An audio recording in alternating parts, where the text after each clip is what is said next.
എല്ലാവർക്കും നമസ്കാരം. ലളിതാ സഹസ്രനാമം ശ്ലോകം 53. സർവയന്ത്രാത്മിക സർവതന്ത്ര രൂപ മനോന്മനി മാഹേശ്വരി മഹാദേവി മഹാലക്ഷ്മി മൃഡപ്രിയ. ഒന്നാമത്തെ നാമം സർവയന്ത്രാത്മിക. സർവയന്ത്രങ്ങളുടെയും ജീവനായുള്ളവർ. ദേവതകളെ ചിത്രരൂപത്തിലും ചക്രരൂപത്തിലും അക്ഷരരൂപത്തിലും ആവിഷ്കരിക്കുന്നതാണ് യന്ത്രം. അടുത്ത നാമം സർവതന്ത്ര രൂപ. എല്ലാ തന്ത്രങ്ങളുടെയും ജീവബിന്ദുവായിട്ടുള്ളവർ. എല്ലാ തന്ത്രമാർഗങ്ങളുടെയും പ്രാപ്യസ്ഥാനമാണ് ദേവി.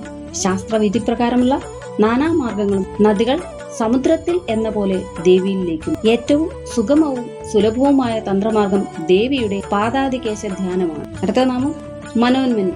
മനസ്സിനെ ഉന്നമിപ്പിക്കുന്നവൾ അഥവാ ഉയർത്തുന്നവൾ എന്ന ശിവന്റെ ശക്തിയുടെ പേരാണ് മനോന്മനി എന്ന് ശ്രുതി. ധ്യാനിക്കപ്പെടുന്ന വസ്തു, ധ്യാനിക്കുന്ന ആൾ, ധ്യാനം ഇവ ഏകീഭവിക്കുമ്പോൾ ഉണ്ടാകും ജ്ഞാനാമൃതാനുഭൂതിക്കും മനോന്മനി എന്നു നാമം. ആ അവസ്ഥയിൽ അനുഭൂതമാകുന്ന ദേവീഭാവത്തെ ആ നാമം കൊണ്ട് വിശേഷിപ്പിക്കും. അടുത്ത നാമം മാഹേശ്വരി. മഹേശ്വരന്റെ പത്നി. മഹേശ്വരൻ തമോ ഗുണപ്രധാനാകുമ്പോൾ സംഹാരകർത്താവായ രുദ്രനായി മാറും. രജോ ഗുണപ്രധാനായി മാറുമ്പോൾ സൃഷ്ടികർത്താവായ ബ്രഹ്മാവായും മാറും. സപ്തഗുണപ്രധാനാകുമ്പോൾ സർവവ്യാപിയും സംരക്ഷകനുമായ വിഷ്ണുവുമായി മാറുന്നു. മഹാദേവി, മഹത്തായ ദേഹത്തോടു കൂടിയവൾ എന്നർത്ഥം. അണ്ടകടാഹങ്ങളെല്ലാം ദേവിയുടെ ദേഹമാണ്. വാക്കുകൊണ്ടോ മനസ്സുകൊണ്ടോ ബുദ്ധി കൊണ്ടോ അളക്കാൻ കഴിയാത്തവളും സർവദാ പൂജയുമാകുന്നു ദേവി. മഹാലക്ഷ്മി, മഹത്തായ ഐശ്വര്യത്തോടു കൂടിയവൾ എന്നർത്ഥം. ഐശ്വര്യാദി ഈശ്വരീയ ലക്ഷണങ്ങളോട് കൂടിയവളാണ് ലക്ഷ്മി.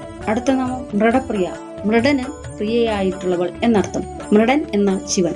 സത്വഗുണപ്രധാനായി ചരാചരങ്ങൾക്ക് സുഖദായകനായിരിക്കുന്ന ശിവനാണ് മൃഡൻ. ശിവന്റെ മറ്റൊരു ഭാവമാണത്. നാമങ്ങൾ: ഓം സർവയന്ത്രാത്മികായേ നമ, ഓം സർവതന്ത്രരൂപായേ നമ, ഓം മനോന്മന്യേ നമ, ഓം മാഹേശ്വര്യേ നമ, ഓം മഹാദേവ്യേ നമ, ഓം മഹാലക്ഷ്മിയേ നമ, ഓം മൃഡപ്രിയായേ നമ.